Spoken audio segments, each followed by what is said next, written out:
নমস্কার, বিকেল ৫টার আকাশ বার্তায় আপনাদের সকলকে স্বাগত। আর আপনাদের সঙ্গে রয়েছে আমি সানন্দা। শুরুতেই হেডলাইন্স। সংস্কৃতি জগতে ইন্দ্রপতন, করোনায় আক্রান্ত হয়ে প্রয়াত কবি শঙ্খ ঘোষ মৃত্যু। বাড়িতেই ভাইয়ের বাড়ি ঘুরে দেহ নিমতলা মহাশ্মশানে। কবির ইচ্ছেকে মর্যাদা দিয়ে শেষকৃত্যে নয় তোপধ্বনি। দেশে যখন অক্সিজেনের হাহাকার, সে সময় ভয়ঙ্কর দুর্ঘটনা। নাসিকের কোভিড হাসপাতালে অক্সিজেন ট্যাঙ্কার লিক করে ঘটনাস্থলে 22 জনের মৃত্যু, গুরুতর অসুস্থ 20 জন। সরানো হলো রোগীদের। ভোটের মাঠে করোনার দাপট, এবার আক্রান্ত যাদবপুরে সংযুক্ত মোর্চা সমর্থিত সিপিআইএম প্রার্থী সুজন চক্রবর্তী। ভর্তি বাইপাস সংলগ্ন বেসরকারি হাসপাতালে, অবস্থা স্থিতিশীল।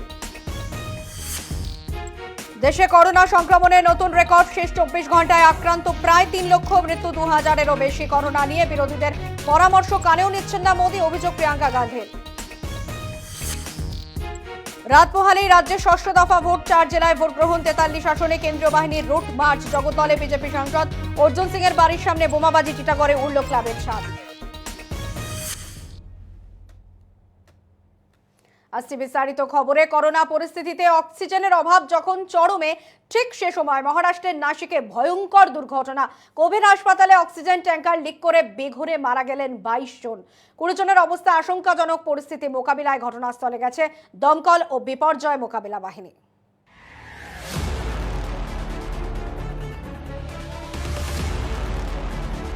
করোনায় মৃত্যুহার ঠেকাতে যখন অক্সিজেনের চাহিদা তুঙ্গে, তখন ট্যাঙ্কার লিক করে অক্সিজেন বিপর্যয়ের এমন হারহিম করা দৃশ্য ধরা পড়েছে নাসিকে ডাক্তার জাকির হোসেন কোভিড হাসপাতালে।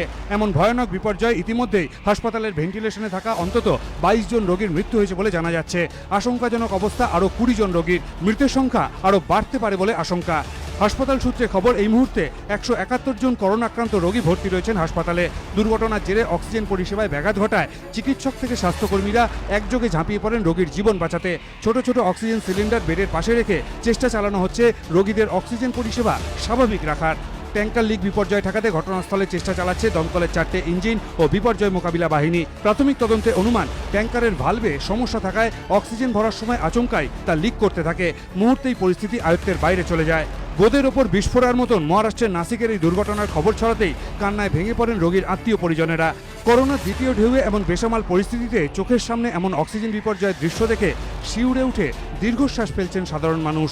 যে অক্সিজেন প্রাণদায়ী, মুহূর্তেই তা প্রাণঘাতী হয়ে উঠল কোন অসাবধানতায়, কার গাফিলতিতে, যার বিনিময় ছটফট করতে করতে প্রাণের মাসুল দিতে হলো একের পর এক রোগীকে। উঠতে শুরু করেছে এমন হাজারো প্রশ্ন। আকাশ বার্তা। বাংলার সাহিত্য জগতে ইন্দ্রপতন, চলে গেলেন কবি শঙ্খ ঘোষ। করোনা আক্রান্ত হয়ে আজ তিনি নিজের বাড়িতেই শেষ নিঃশ্বাস ত্যাগ করেছেন।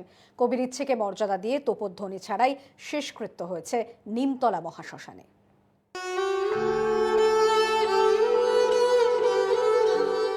চলে গেলেন কবি শঙ্খ ঘোষ। গত 14 এপ্রিল করোনায় আক্রান্ত হন কবি। হাসপাতালে যেতে না চাওয়ায় বাড়িতেই কবির চিকিৎসা ব্যবস্থা করা হয়। আজ সকালে 89 বছর বয়সে প্রয়াত হন কিংবদন্তি প্রতিম এই কবি। 1932 সালের 5ই ফেব্রুয়ারি অবিভক্ত বাংলার চাঁদপুরে জন্মগ্রহণ করেন তিনি। কিশোর বেলা থেকেই কবিতার প্রতি টান অনুভব করতেন কবি, তাই সাহিত্য সেবাকেই জীবনের ব্রত করে নেন তিনি। বাংলা সাহিত্যের অধ্যাপনা করেছেন দিল্লি, বিশ্বভারতী এবং যাদবপুরে। 1967 সালে আমেরিকার আইওয়া বিশ্ববিদ্যালয়ের কর্মশালায় যোগ দেন তিনি। অধ্যাপনার পাশাপাশি সাহিত্যই হয়ে উঠেছিল তার শ্বাস প্রশ্বাস। কবির মৃত্যুতে শোকের ছায়া নেমে আসে সাহিত্য মহলে। গভীর শোক প্রকাশ করেছেন মুখ্যমন্ত্রী মমতা বন্দ্যোপাধ্যায়। মুখ্যমন্ত্রী জানান, রাষ্ট্রীয় মর্যাদায় সম্মান জানানো হলেও গান স্যালুট বাদ রাখা হবে। মৃত্যুতে আমরা সকলে শোক জ্ঞাপন করছি। কবির মৃত্যুতে শোক প্রকাশ করেছেন প্রধানমন্ত্রী নরেন্দ্র মোদী, কেন্দ্রীয় স্বরাষ্ট্রমন্ত্রী অমিত শাহ এবং রাজ্যপাল জগদীপ ধনখড়। কোভিড বিধি মেনে বাড়ি থেকেই কবির শবদেহ নিয়ে যাওয়া হয় তার ভাই নিত্যপ্রিয় ঘোষের বাড়িতে। সেখান থেকে নিয়ে যাওয়া হয় নিমতলা মহাশ্মশানে। সেখানেই তোপধ্বনি ছাড়া শেষকৃত্য হয় কবির। পরিবারের ইচ্ছা অনুযায়ী আড়ম্বরহীনভাবেই শ্রদ্ধা জানানো হয় তাকে। আকাশ বার্তা। কেউই তো অমর নন, কিন্তু কোনো মানুষ থেকে যান মৃত্যুর পরেও, যেমন শঙ্খ ঘোষ। আজীবন সাহিত্য সাধনার জন্য পেয়েছেন অজস্র সম্মান, তেমনই পেয়েছেন পাঠকের বুক ভরা ভালোবাসা।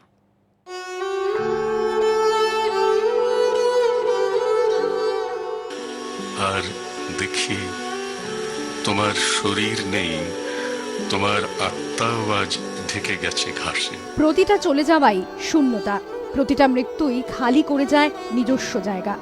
সত্যি কি তাই? কবি হয়তো জানতেন সবকিছু হারিয়ে যায় না, তাই হয়তো নিজেই লিখে গিয়েছিলেন, শূন্যতাই জানো শুধু, শূন্যের ভেতরে এত ঢেউ আছে সে কথা জানো না। এই অন্ধকার সময়ে কবি শঙ্খ ঘোষী হয়তো বলতে পারেন, বুক পেতে শুয়ে আছি ঘাসের উপরে। 1977 সালে বাবরের প্রার্থনা কাব্যগ্রন্থের জন্য প্রথমবার সাহিত্য একাডেমি পুরস্কার পান তিনি। 1989 সালে ধুম লেগেছে হৃদকমলে কাব্যগ্রন্থের জন্য পেয়েছিলেন রবীন্দ্র পুরস্কার। গান্ধর্ব কবিতাগুচ্ছের জন্য সরস্বতী পুরস্কার। 1999 সালে কন্নড় ভাষা থেকে রক্তকল্যাণ নামক নাটক অনুবাদ করে আরও একবার সাহিত্য একাডেমি পান তিনি। 1999-তে বিশ্বভারতী কবিকে দেশিকোত্তম দিয়ে সম্মানিত করেন। 2011-য় পদ্মভূষণ, 2016-য় সাহিত্যের সর্বোচ্চ পুরস্কার জ্ঞানপীঠ সম্মানে সম্মানিত করা হয় কবিকে।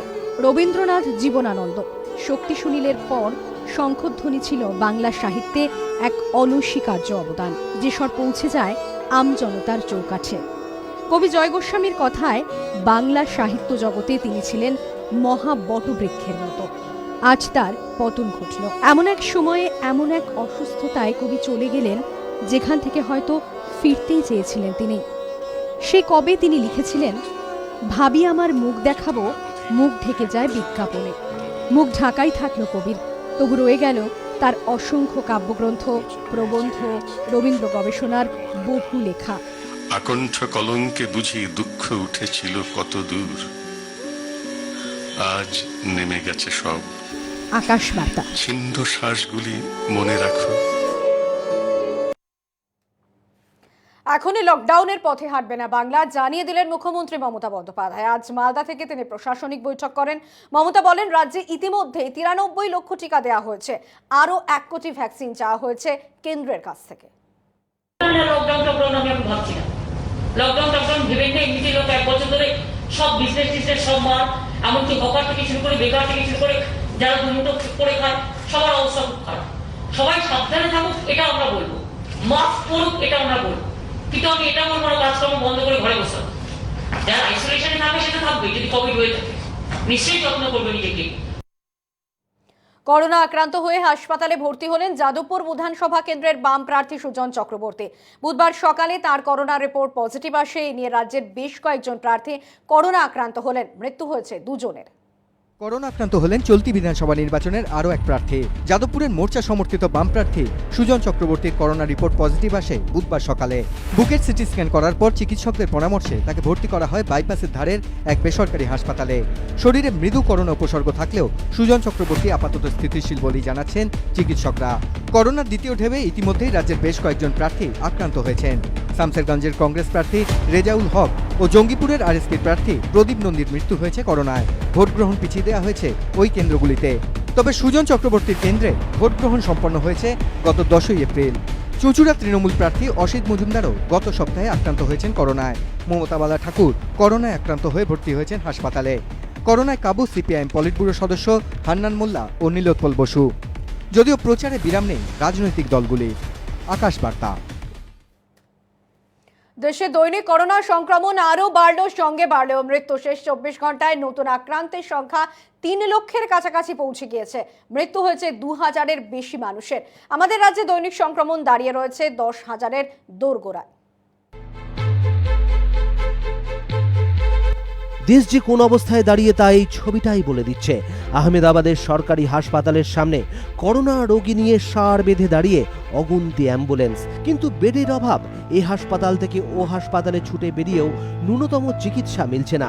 এরই মধ্যে বিপদের আরও এক মাইল ফলক স্পর্শ করল দেশে দৈনিক করোনা সংক্রমণ। শেষ 24 ঘন্টায় ভারতে আক্রান্তের সংখ্যা ছুঁই 3 লক্ষ। মৃত্যু হয়েছে 2023 জনের।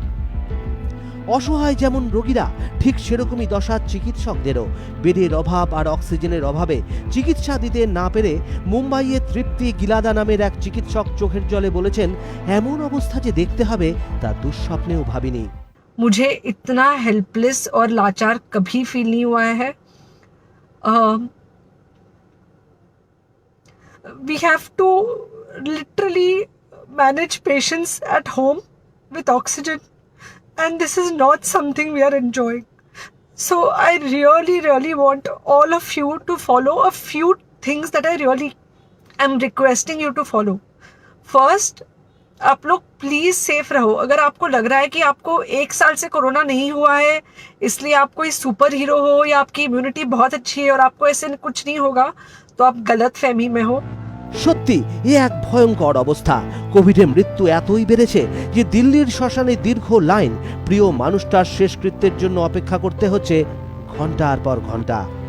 वेटिंग कर रहा हूँ, अभी तक नंबर नहीं आया है।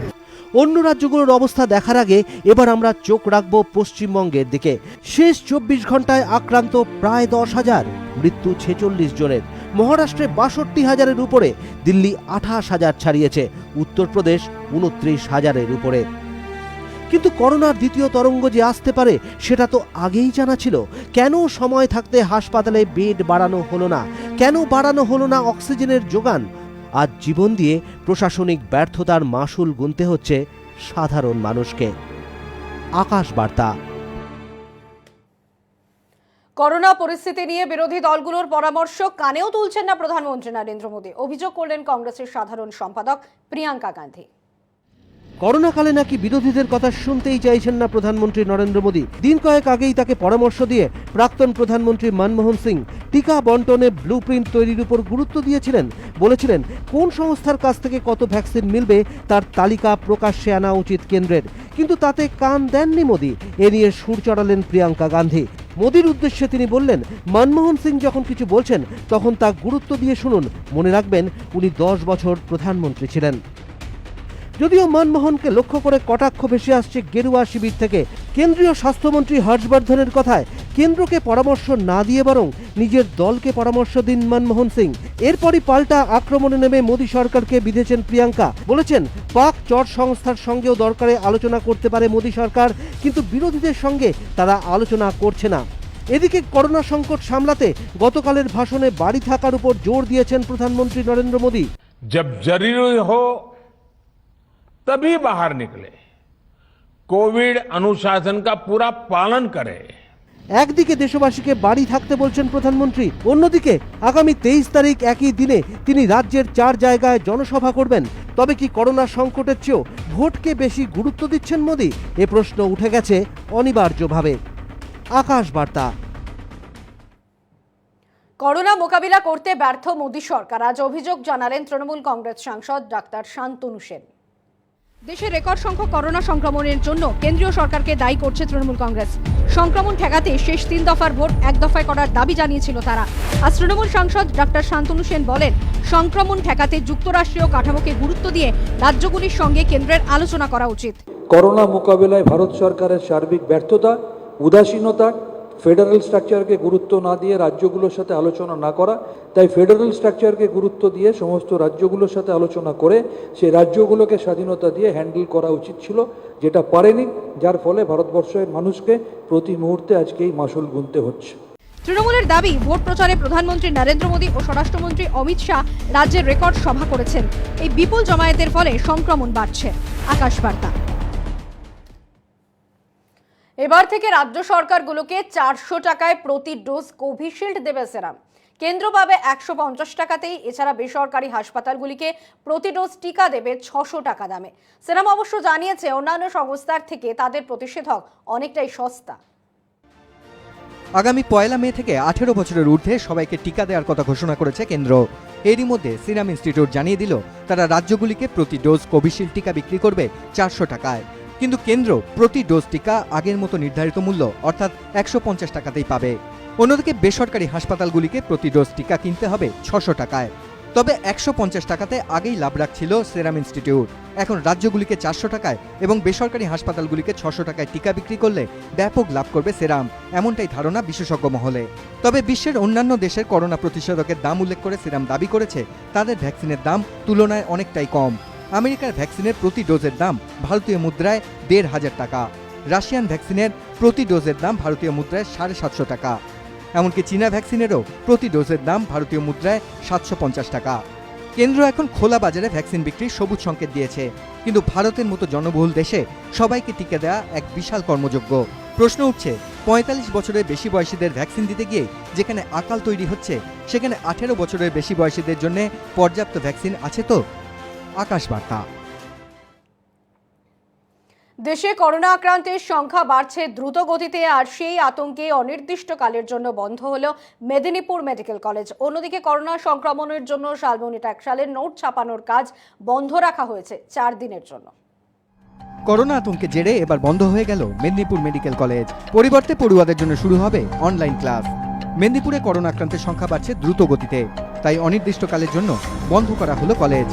কলেজ কর্তৃপক্ষ জানিয়েছে 200 জন পড়ুয়াকে আজ থেকে কলেজে আসতে বারণ করা হয়েছে। অনলাইনে ক্লাস হবে, অফলাইন ক্লাস হবে, আর সেটা 2 দিন আগে করা হয়েছে। আর প্যারামেডিক্যালের ব্যাপারটাও কালকে রাতে ডিসিশন নেওয়া হয়েছে। আজকে আবার একটা কলেজ কাউন্সিলও আছে, আবার অনলাইনে কলেজ কাউন্সিলও আমরা করবো, সেটাও রেটিফাই করা হবে। পাশাপাশি মারণ ভাইরাসের কারণে 4 দিনের জন্য বন্ধ রাখা হলো শালবনীর নোট মুদ্রণ কেন্দ্র। এখানে করোনার দ্বিতীয় ঢেউয়ে 26 জন আক্রান্ত হয়েছেন। ফলে আগামী 4 দিন নোট ছাপা বন্ধ রাখার নোটিশ দিয়েছে কর্তৃপক্ষ। আকাশ বার্তা। কাল ষষ্ঠ দফার ভোট, তার আগে ভয়ঙ্কর বিস্ফোরণে উড়ে গেল টিটাগড়ের একটি ক্লাব ঘর। মৃত্যু হয়েছে একজনের, অন্যজনের অবস্থা আশঙ্কাজনক। জগদ্দলে অর্জুন সিং এর বাড়ির কাছে বোমাবাজির ঘটনায় আতঙ্ক ছড়িয়েছে গোটা এলাকায়। কাল ভোট, তার আগে তপ্ত হয়ে উঠল টিটাগড়, জগদ্দল সহ বিস্তীর্ণ এলাকা। মধ্যরাতে জগদ্দলের মেঘনা রোডে বোমাবাজির ঘটনা ঘটেছে বিজেপি সাংসদ অর্জুন সিং এর বাড়ির অদূরে। এ ঘটনায় তিনি পুলিশের সঙ্গে বচসায় জড়িয়ে পড়েন। তবে সবচেয়ে বড় ঘটনাটি ঘটেছে টিটাগড়ের জিসি রোড খাটাল এলাকায়। দেখুন অবস্থা, বোমা বিস্ফোরণে উড়ে গেছে আস্ত ক্লাব ঘর। উদ্ধার করে 2 জনকে গুরুতর জখম অবস্থায় হাসপাতালে নিয়ে যাওয়া হয়েছিল ঠিকই, কিন্তু একজনের মৃত্যু হয়েছে। যে ফোন আছে এখানে, এলাকার ছেলেরা ফোন করে যে একটা বিস্ফোরণ হয়েছে এবং ডোমনা আর ভেড়া দুজনা নাকি ভেতরে কোনো বোম জাতীয় জিনিস দিয়ে কিছু একটা করছিল এবং সেই শব্দের পরে এরা দুজন নাকি উড়ে গেছে। কিন্তু কেন বিস্ফোরণ? ধ্বংস হয়ে যাওয়া টিটাগড়ের ক্লাব ঘরে এখনো ছড়িয়ে ছিটিয়ে পড়ে রয়েছে অজস্র কৌটো। একাংশের ধারণা ভোটের আগে এখানে বসে বোমা তৈরি করা হচ্ছিল, তা থেকেই বিস্ফোরণ ঘটেছে। প্রশ্ন উঠেছে, ভোটের আগেই যদি এমন অবস্থা হয় তবে কাল ভোটের দিন কি হবে? এলাকায় আতঙ্ক বাড়ছে। আকাশ বার্তা। রাত পোহালেই 4 জেলায় ভোট, 43 আসনে নজরে হাবড়ায় খাদ্যমন্ত্রী জ্যোতিপ্রিয় মল্লিকের আসন, তার বিরুদ্ধে বিজেপি প্রার্থী রাহুল সিনহা। লোকসভা ভোটে এই কেন্দ্রে তৃণমূল পিছিয়ে ছিল 20,000 ভোটে। কাল ষষ্ঠ দফায় রাজ্যের 4 জেলা 43 আসনে ভোট। এর মধ্যে উত্তর 24 পরগনার 17টা আসন রয়েছে। আর এই উত্তর 24 পরগনার পরিস্থিতি মারাত্মক আকার নিয়েছে। এই জেলায় দৈনিক আক্রান্তের সংখ্যা 2000-এর কাছাকাছি, মৃতের সংখ্যা 10। বনগা উত্তর, বনগা দক্ষিণ, গাইঘাটা, স্বরূপনগর, হাবড়া, অশোকনগর, বীজপুর, নৈহাটি, ভাটপাড়া, জগদ্দল, দমদম উত্তর সহ 17 কেন্দ্রে কাল ভোট। তার আগে কাল টিটাগড়ে বোমা ফেটে মৃত্যু হলো এক গাড়ি চালকের। এছাড়া নোয়াপাড়া, ব্যারাকপুরের গোলমালের খবর পাওয়া গিয়েছে। উত্তর দিনাজপুরের 9 কেন্দ্রে কাল ভোট রয়েছে। এর মধ্যে চোপড়া, ইসলামপুর, কালিয়াগঞ্জ, রায়গঞ্জ, ইটাহারে রয়েছে চাপা টেনশন। নদিয়ার করিমপুর, তেহট্ট, নাকাশিপাড়া, নবদ্বীপ, কৃষ্ণনগর উত্তর ও দক্ষিণ মিলিয়ে 9 কেন্দ্রে ভোট রয়েছে আগামীকাল।